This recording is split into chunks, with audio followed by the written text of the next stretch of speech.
Olá, seja bem-vindo ao Xamãs Connect, Congresso Internacional de Xamanismo na Internet. Agora você assistirá a palestra Magia Celta do Clã Black com Miriam Black, que é formada em Direito. Seu avô materno, Duncan Graham Black, era escocês e sua avó materna, Nair Voltarli Black, italiana.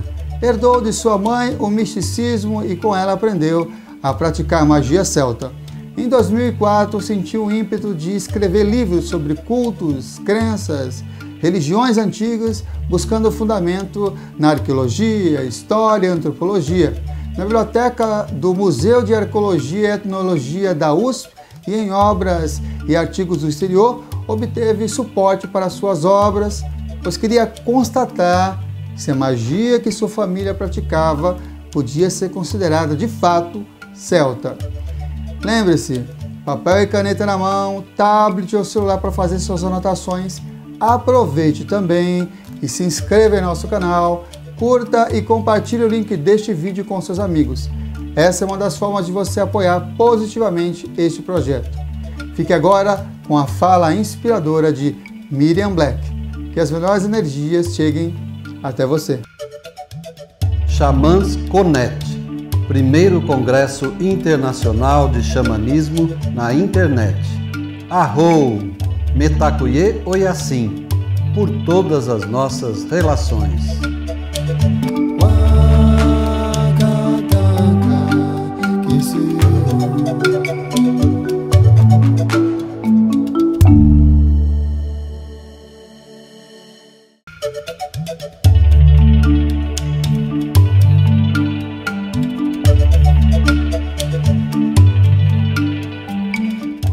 Olá a todos, eu sou Lady Miriam Black. A minha família, ela pratica a magia celta, eu acredito que desde sempre. O meu avô, ele veio da Escócia e ele trouxe essa... não é religião, né? Nós temos como crença, como filosofia de vida. Então a minha mãe teve contato com as tias-avós dela, que eram avós, né, do meu avô, e aprendeu um pouco da magia celta praticada na Escócia com elas e continuou praticando, e depois ela me ensinou e nós praticamos a magia celta desde sempre. Meus filhos praticam magia celta, nós fazemos os nossos rituais em casa, e eu, quando eu fiquei um pouco mais velha, senti necessidade de saber se o que nós praticávamos realmente tinha algum fundamento celta. E eu fui estudar, eu fiquei 4 anos pesquisando praticamente, e muito do meu material eu peguei na USP, no Museu de Arqueologia e Etnologia, o MAI, e eu pude perceber que realmente a maioria das nossas práticas, dos nossos encantamentos, dos nossos rituais tem mesmo origem celta.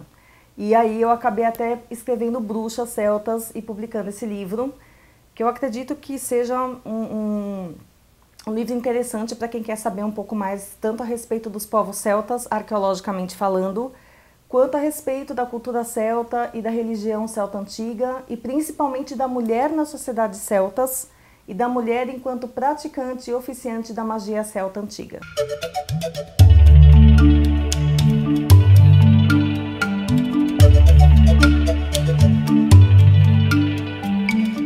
Bom, o xamanismo é lindo. Eu vejo a religião celta antiga como xamânica. Aliás, eu vejo a maioria das religiões e crenças e cultos antigos como xamânicos. Porque os celtas, como todos os outros povos, eram ligados à terra, eles eram povos agrícolas e pastoris. Consequentemente, eles acompanhavam as estações e também pediam, né, em cada estação, para que os deuses abençoassem, para que os deuses protegessem, para que os deuses concedessem boas colheitas, concedessem chuvas, mas não tantas chuvas. Então o xamanismo para mim é isso, é essa ligação do ser humano com a natureza, com as plantas, com as aves, com os animais, com as águas. E na magia celta, na religião celta antiga, tudo tem vida, como no xamanismo. A água tem vida, a montanha tem vida, a terra tem vida, o ar que a gente respira tem vida. Então nós temos profundo respeito por tudo isso, e eu acho que isso é xamanismo, essa conexão e esse respeito profundo pela natureza, pelos deuses antigos e por nós mesmos.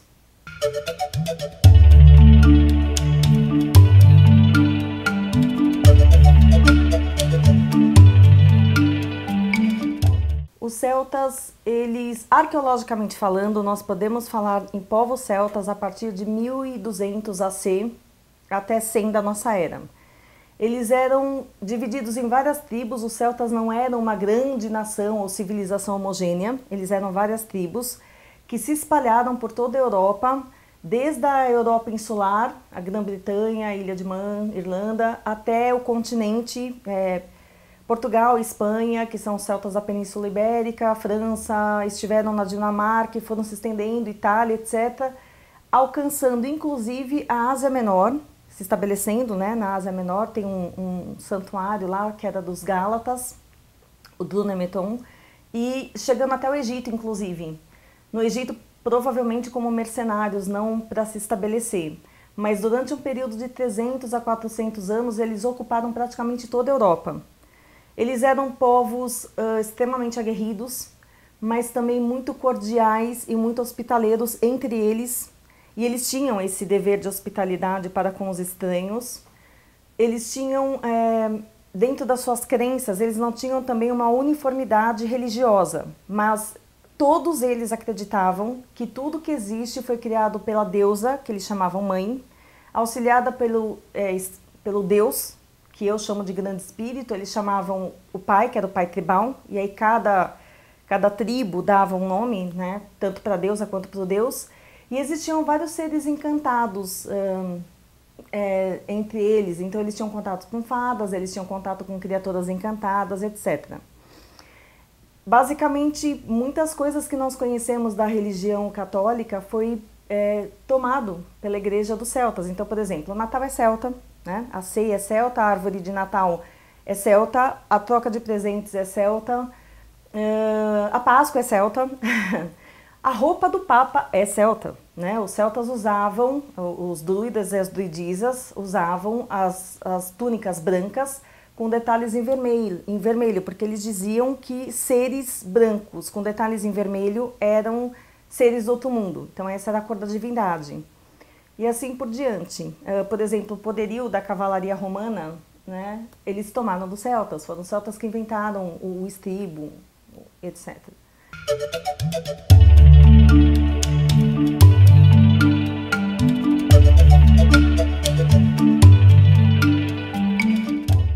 As mulheres nas sociedades celtas, elas tinham igualdade em relação aos homens. Bom, para começar, que os celtas, existem duas características que são marcantes para todos os povos celtas. A primeira é o amor e o respeito à liberdade. Eles eram totalmente livres, inclusive livres até do medo da morte, né? E eles tinham verdadeira adoração e respeito por suas mulheres. Então, não tinha diferença entre a mulher e o homem. A mulher na sociedade celta, ela podia escolher ou não se casar. E se ela se casasse, ela escolhia o marido. Normalmente, eles se casavam entre eles com idades muito próximas. Era diferente do que é o patriarcalismo, né, que é cultural, era cultural, casar homens muito mais velhos com meninas, né, mocinhas jovens. E entre os celtas não, eles escolhiam. A mulher podia pedir a separação, e inclusive ela teria direito a metade dos bens do casal.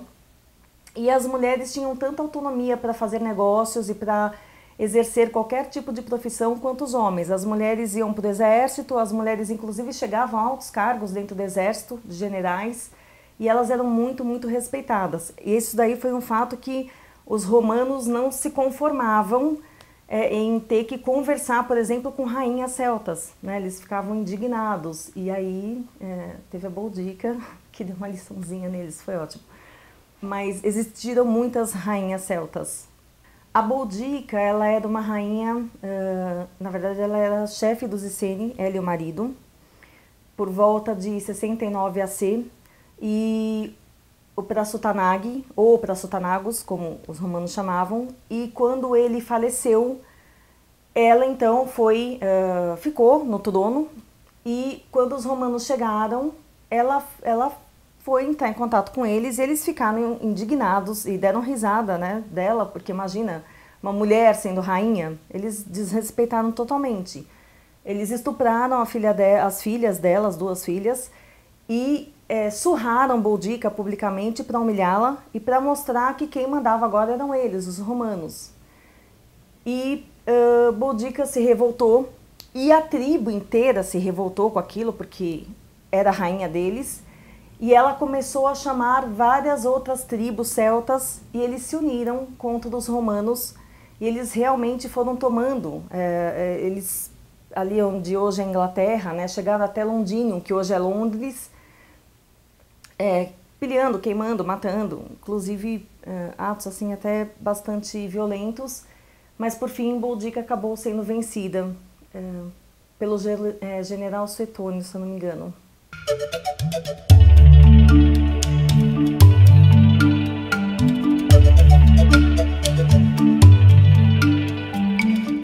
Os celtas, eles, como a maioria dos povos antigos, eles acreditavam na vida do espírito após a morte. Tanto que era comum, muito comum, quando a pessoa morria, as famílias escreverem cartas e atirarem nas piras funerárias para que o espírito daquela pessoa que tinha morrido levasse as cartas para aqueles que estavam lá no outro mundo. Aliás, eles chamavam o plano espiritual de outro mundo, mas esse outro mundo não era um outro mundo longe do nosso mundo, era um outro mundo muito próximo. Hoje nós sabemos é a outra dimensão, uma dimensão paralela aqui à nossa. Mas dentre todos os povos antigos, eles eram provavelmente uns dos únicos que acreditavam no retorno do espírito, ou seja, na reencarnação, porque a maioria dos povos antigos acreditavam na vida do espírito após a morte, só que acreditavam que eles ficavam lá e não retornavam mais. Os egípcios, por exemplo. Já os celtas tinham plena noção de que o espírito poderia retornar, tanto que eles aceitavam pagamento de dívida para a próxima vida. É muito interessante. Então, assim, a pessoa pedia dinheiro emprestado, eu emprestava e falava assim, olha, a pessoa, mas eu não tenho condição, então tá bom, então na próxima vida você volta e me paga, né, quando eu estiver aqui também. Era uma coisa muito interessante, eles tinham isso muito claro. Por isso também eles não tinham o menor medo da morte.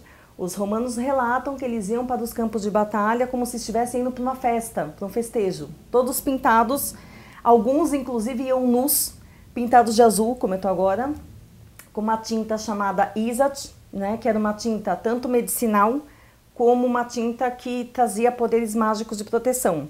E eles não tinham o menor medo da morte porque eles sabiam que isso daqui era só uma passagem, o corpo morria, mas o espírito continuava, então eles não tinham problema nenhum em morrer, porque depois eles poderiam voltar.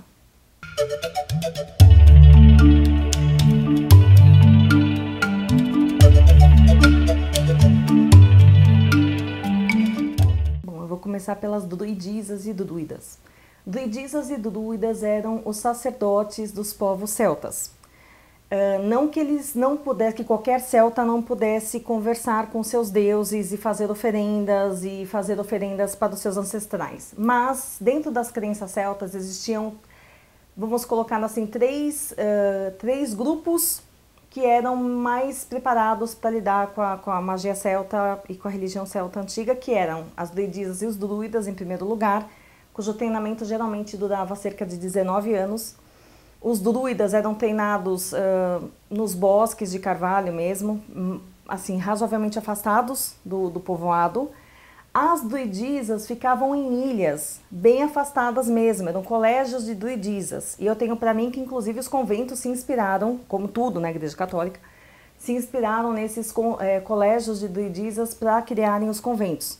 Então as mulheres ficavam de um lado, os homens do outro, não que elas não pudessem casar, não que elas devessem manter o celibato, não que elas não pudessem ter filhos, isso não tinha nada a ver, mas para determinados rituais das druidisas era necessário que elas fossem virgem e o sacerdote, o druida ou o rei ou alguém também fosse. Depois tinham os bardos, os fílide, as bardisas, cujo treinamento normalmente durava cerca de 12 anos. Eles eram os poetas, e eles também acabavam aconselhando um pouco os reis, mas principalmente quem aconselhavam eram os druidas, que também eram mestres e treinavam os jovens, ensinavam os jovens nas ciências, então filosofia, matemática, astronomia, eles eram profundos conhecedores e também eram julgadores das causas entre as pessoas dentro da tribo e entre as tribos. Então existiam alguns festivais que eles se reuniam, as tribos todas se reuniam, e os druidas também para fazer o julgamento. E as druidisas compareciam nas tribos mais para os grandes rituais e também para consagrar um rei, né? Porque elas é que concediam ao rei o poder da soberania, a soberania do poder divino, e só elas poderiam consagrar. E por fim tinha os vates ou ovates, que eram os adivinhos, né, que lidavam com os oráculos, tal. Esses eram aqueles que reconhecidamente trabalhavam com a religião celta antiga. Quem eram as bruxas celtas, os bruxos celtas? Para mim, no meu entendimento, eram todos os celtas. Por que isso?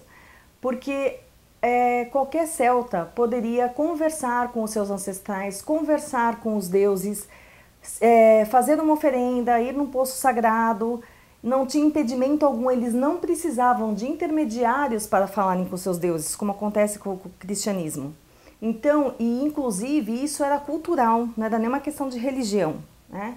Qualquer celta costumava falar com seus ancestrais, fazer oferendas, etc. Então, todos eles praticavam magia cotidianamente. Consequentemente, no meu entendimento, todos eles eram bruxos. E a gente sabe que nas vilas, nos vilarejos, existiam as curandeiras, né?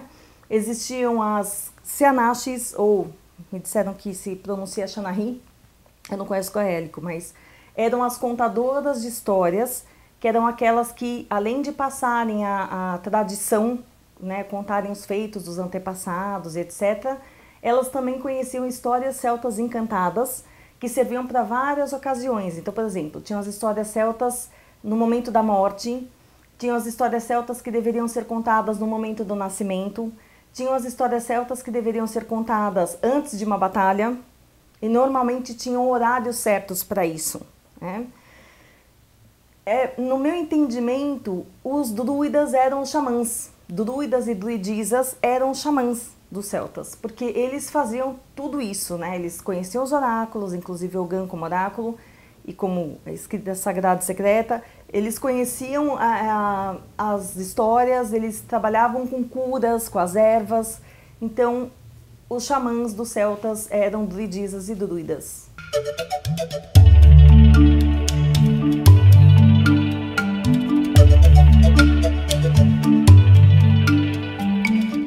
O Maleus Maleficarum foi uma obra escrita por dois monges cristãos, Heinrich Kramer e Jacob Sprenger, mas provavelmente foi só o Kramer mesmo quem escreveu, em 1483.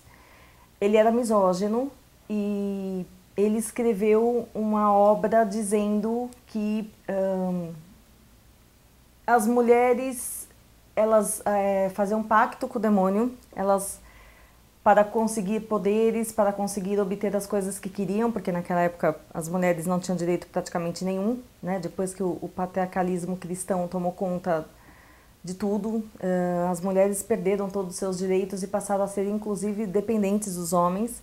Então ele disse que elas começaram a fazer pacto com o demônio e que era através delas que o demônio agia.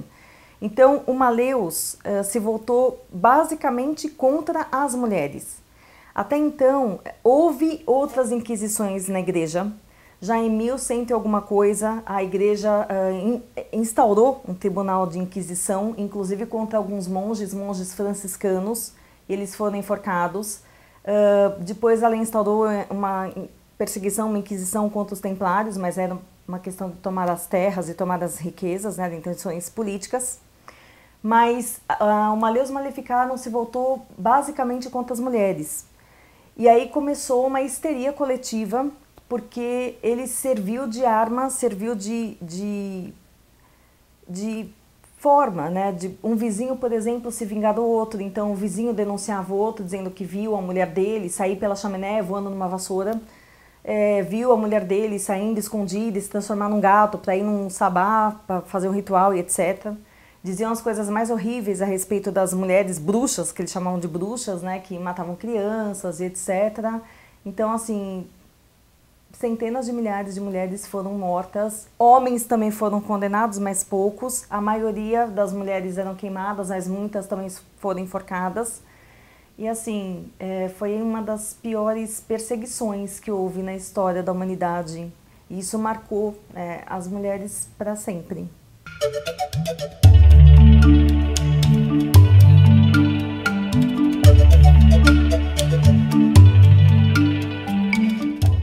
O Carmina Gadelica foi uma compilação feita por Michael Carmichael na Escócia em 1900, porque os encantamentos celtas estavam se perdendo, principalmente aqueles que eram feitos em gaélico mesmo. Então ele começou a fazer uma compilação e essa obra ela tem 2 volumes. Ele fez essa compilação das preces, depois chamou de preces, mas eram encantamentos, né? Encantamentos celtas em gaélico, e ele traduziu para o inglês arcaico. Então são encantamentos muito bonitos. Lógico que eles têm um certo... eles sofreram influência cristã, mas dá para a gente dar uma limpada e usar. A Ogma publicou o livro Preces, Encantamentos e Rituais Celtas, que traz uma parte desses, algumas preces, alguns encantamentos que estão no Carmina Gadelica. É muito bonito, são encantamentos muito bonitos mesmo.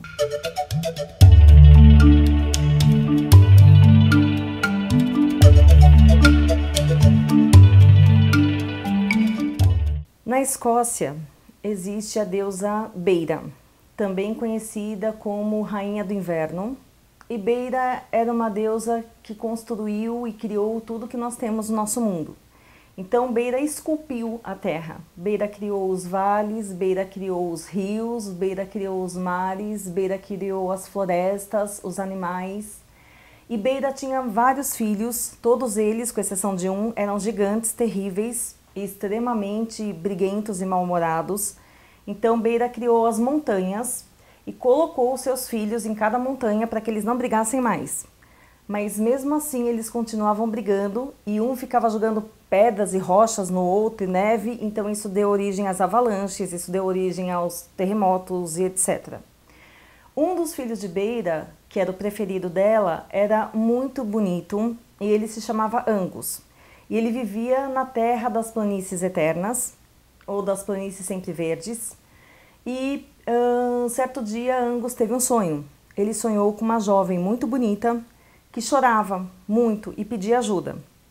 E Angus disse no sonho que ele iria ajudá-la, que ele iria salvá-la. Então Angus perguntou para o rei dessa planície sempre verde quem era essa jovem que ele tinha visto nos sonhos, e o rei explicou que ela era uma princesa chamada Bride. E justamente essa princesa Bride era uma prisioneira de Beira. Beira, há muito tempo, soube que quando o filho dela, Angus, encontrasse com a princesa Bride, eles restaurariam o sol e a época do verão sobre a terra. Só que Beira não queria abrir mão do seu poder. Então Beira manteve o inverno, ela prolongou o inverno, aprisionou Bride e escondeu Bride em um de seus castelos para que Angus nunca a encontrasse. Mas Angus veio da terra das planícies sempre verdes e assim, ele teve vários intercursos assim para chegar, porque Beira lançava tempestades no mar e o barco dele voltava e ele tentava de novo. Enfim, ele conseguiu chegar na Escócia e, lutando contra os poderes de Beira, ele encontrou Bride. Quando ele encontrou Bride, eles se olharam e o chão onde eles pisavam começou a derreter a neve e o verde e flores começaram a brotar. As nuvens se abriram e um raio de sol iluminou os dois. E naquele mesmo momento eles se uniram. As fadas abençoaram, então as fadas deram para Bride uma estrela de cristal que ela usava sobre o peito, que era a estrela que trazia luz a todas as trevas. Bride tinha uma varinha branca que era feita de milho, que trazia curas, que trazia bênçãos, e um chifre que trazia prosperidade, saía ouro, pedras preciosas de dentro desses chifres. E aí Angus e Bride estabeleceram a época da primavera-verão, ou seja, a metade quente e clara do ano. E Beira foi obrigada a se retirar E agora ela só pode voltar na metade fria e escura do ano, que é outono e inverno. Inclusive, essa história inspirou as Crônicas de Nárnia, a Rainha de Gelo, né? As Crônicas de Nárnia.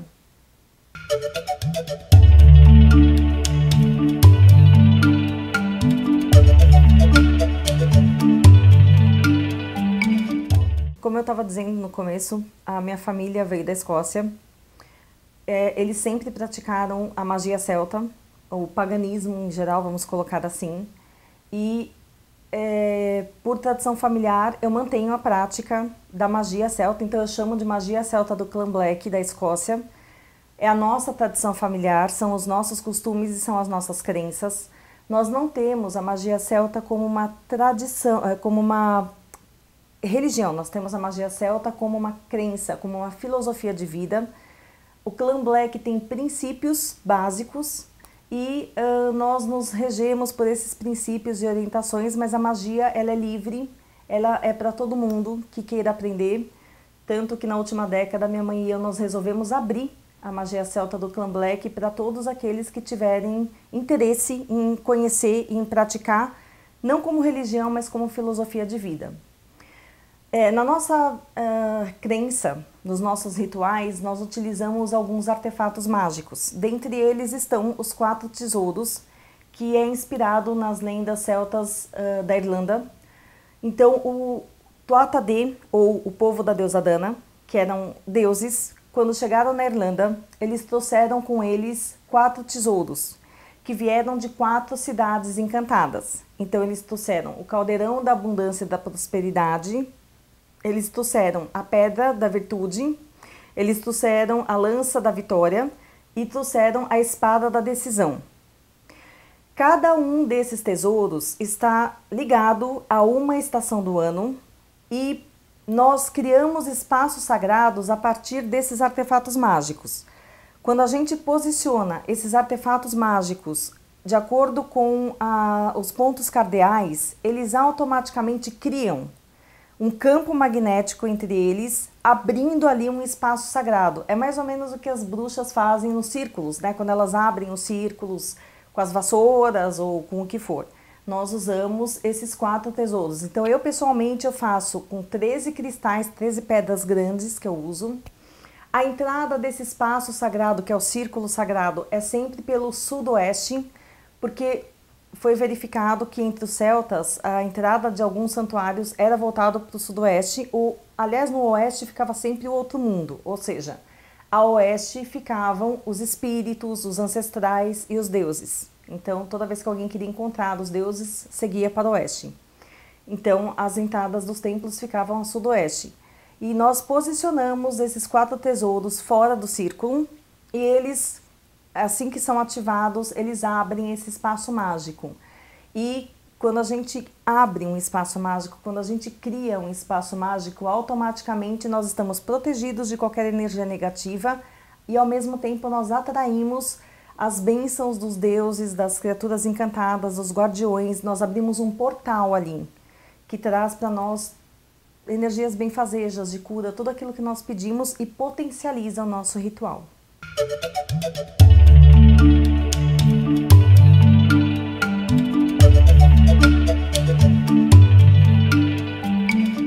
Cada artefato mágico ele está ligado a um domínio ou elemento, como normalmente as pessoas falam aqui no Brasil, e cada elemento ou cada domínio está atrelado a uma estação do ano. Então, por exemplo, o inverno está ligado às águas primordiais ou poderia ser associado ao elemento água.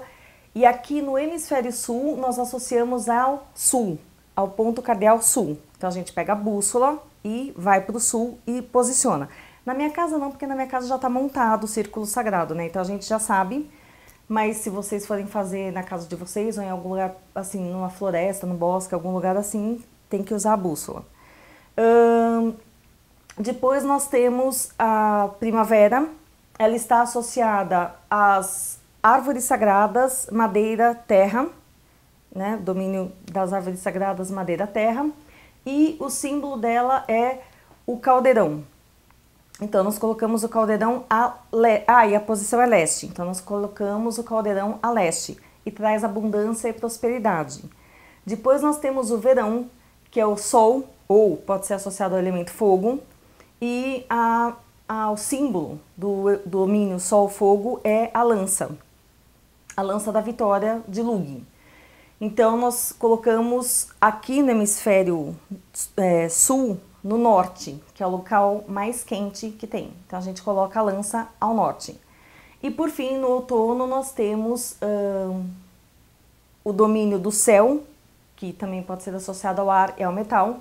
Então o domínio céu, ar, metal, e está associado à espada da decisão do deus Nuada, e é colocado a oeste, porque está ligado necessariamente ao outro mundo, aos poderes espirituais, então a gente coloca a oeste.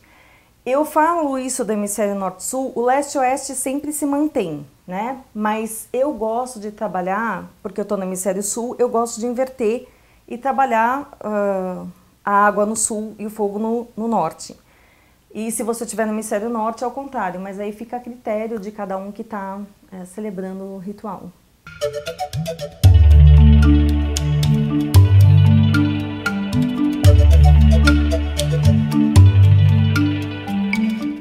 As origens do Ogã e o que ele é são duas questões extremamente controvertidas e uma está ligada à outra. Na verdade, existem várias teorias acerca da criação do Ogã, para que ele foi criado e por quem que ele foi criado. No meu livro, por exemplo, tem 18, né?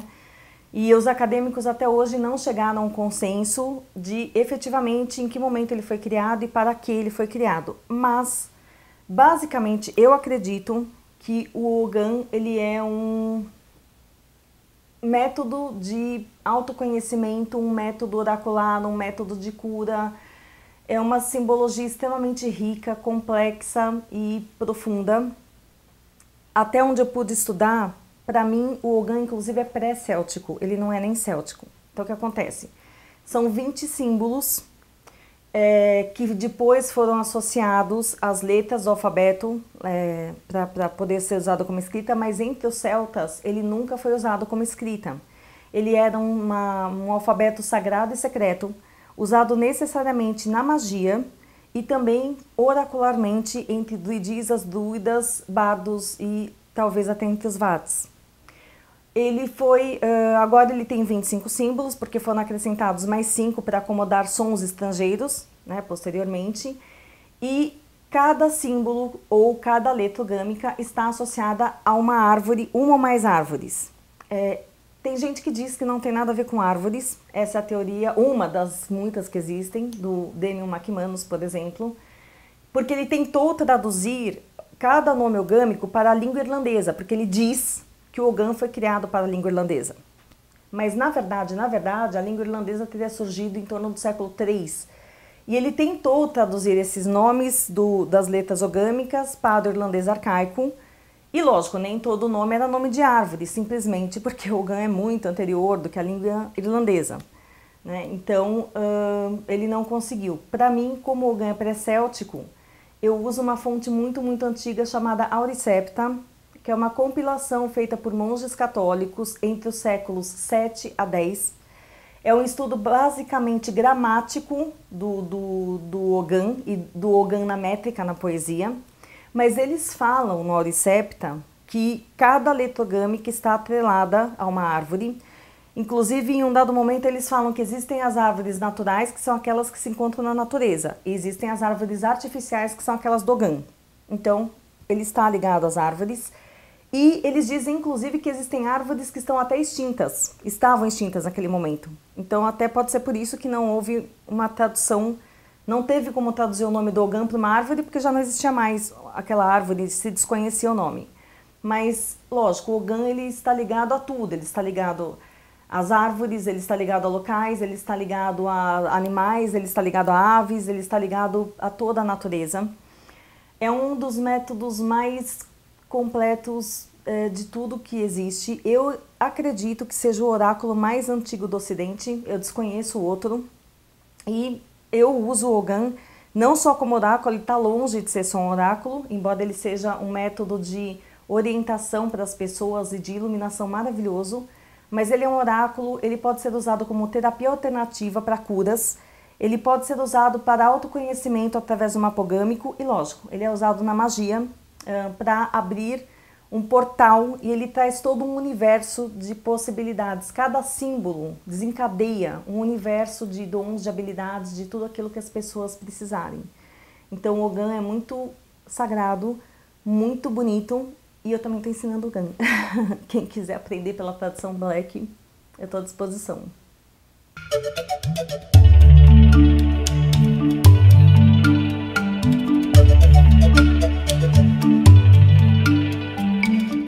Os monumentos de pedras com inscrições ogâmicas, eles são pós-célticos. Na verdade, eles foram erigidos e escritos já na época da cristianização, provavelmente seguindo o costume romano de erigir lápides para as pessoas que morriam, fazendo homenagens, escrevendo, né, aqui jaz fulano, um herói, nananana.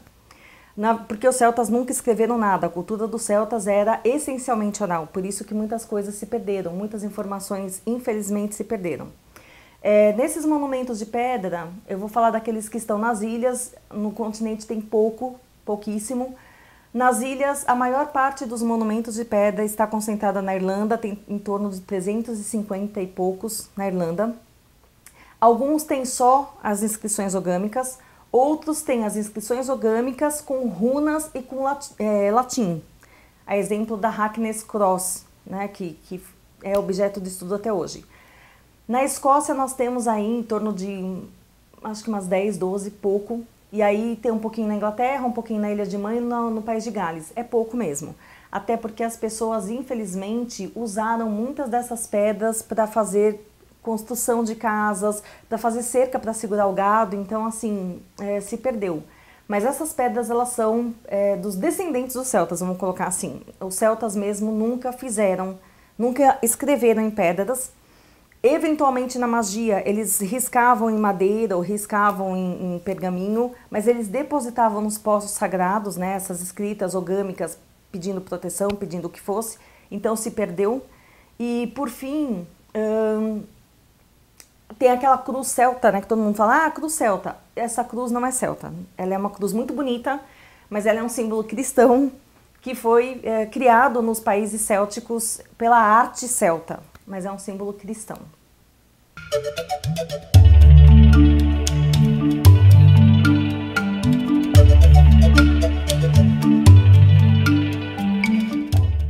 Nós vemos a doença como um desequilíbrio que pode ser de origem espiritual, mental, psicológica, emocional, ou às vezes tudo isso junto.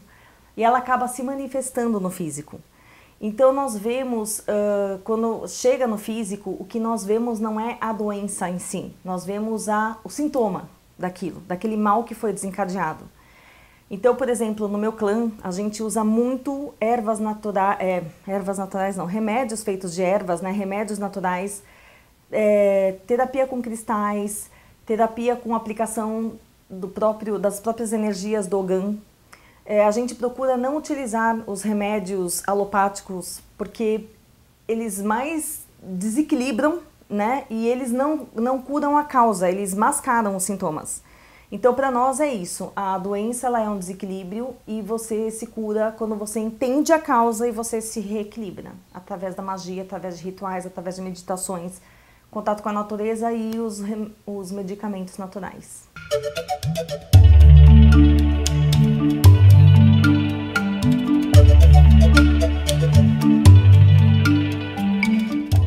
Bom, no meu clã nós utilizamos, como eu já disse, o Ogã inclusive para tratamento de saúde. E eu entendo que cada um dos Aikmi são os grupos de Ogã. Então nós temos 25 letras ou símbolos ogâmicos. São 5 grupos de 5 letras cada. E cada um desses grupos está atrelado a uma estação do ano e está atrelado a uma energia específica. Sendo que os 2 últimos Aikmi estão atrelados a uma estação que é o outono. Então o outono tem 2 Aikmi e todas as outras estações têm um Aikmi. Eu fiz um link com a medicina oriental, porque na verdade é tudo muito parecido. Quando eu comecei a me voltar para essa parte das terapias alternativas, eu percebi que a medicina oriental, ela tem os mesmos princípios que nós acreditamos, né? Que a doença, na verdade, é só um desequilíbrio e que quando você encontra a real causa, que é esse desequilíbrio, e você ajuda o seu sistema, o seu organismo a se reequilibrar, então vem a cura. E os chineses também acreditam que o ano começa no inverno, como o meu clã, então tem muita similaridade. Então, para trabalhar de uma forma mais clara, eu fiz essa associação. Cada um desses Archimedes está atrelado a um dos sistemas do corpo, e veja, não é o sistema da nossa medicina ocidental, né? Sistema digestório, sistema nervoso, não. São sistemas energéticos que nós temos no nosso corpo físico e que guardam similitude com as energias e com as vibrações. Cada um desses sistemas, eles regem determinados órgãos do corpo, e quando esses sistemas entram em desequilíbrio, quem sente o desequilíbrio, quem apresenta esse desequilíbrio ou são esses órgãos. Então a gente identifica através desses órgãos dos sintomas. Então nós temos os rins, nós temos o coração, nós temos o sistema dos pulmões, nós temos esses 5 sistemas, e você identifica os sintomas e trata com os ogãs, com a aplicação da energia dos símbolos ogâmicos. Então você aplica num gráfico do corpo humano, você risca, porque o ogã, ele é ativado através do risco. Enquanto as runas, por exemplo, a gente tem que cantar as runas para ativar, os celtas, por isso que eles não usavam o ogã para escrita, porque quando você traça aquele símbolo, automaticamente você abre um portal energético ali. As criaturas encantadas, as fadas, os guardiões, eles sentem aquela energia e eles se veem necessariamente atraídos para aquela energia. Então aquele símbolo, ele abre um portal e ele converge muita energia ali. Quando você traça esses símbolos sobre um gráfico do corpo humano, que tem o nome da pessoa que está em desequilíbrio, ele já começa a atuar e começa a curar aquela pessoa. Por fim, nós temos a aplicação das energias, que eu faço uma alusão, né, uma comparação com o Reiki, e a gente pode chamar de Reiki ogâmico, tem o Celtic Reiki, mas esse é um pouco diferente. São os símbolos ogâmicos específicos, alguns dos ogãs que existem no livro de Balimouti, que é um manuscrito muito antigo, e esses ogãs, eles tratam também todo um sistema. Então é bem interessante, eu estou escrevendo sobre isso. Mas nós trabalhamos com a terapia ogâmica dessa forma e tem dado muitos resultados positivos.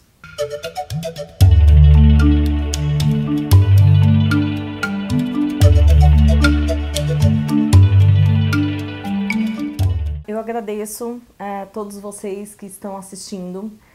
A minha mensagem é que a magia celta do Clã Black, ela veio para libertar as mentes e os corações das pessoas. A gente não se apega a formas, a gente não fica se apegando a regras, a gente está mais preocupado com o conteúdo. A magia para nós, ela não vem de fora para dentro, ela vem de dentro para fora. Ela tem que vir do seu coração, ela tem que vir da sua alma. Você tem que sentir. Então, quando você sente, você tem que deixar fluir. Flui, simplesmente flua com a magia. É assim que a gente trabalha, é por isso que nós dizemos que é uma filosofia de vida, porque é muito mais abrangente, ao mesmo tempo muito mais liberta do que as religiões. E a magia celta está aí para todo mundo que quiser aprender, que quiser praticar, que quiser conhecer, independentemente do que a pessoa acredita. O ogã está aí para isso também. O ogã é um instrumento maravilhoso de autocura, de autoconhecimento, de empoderamento.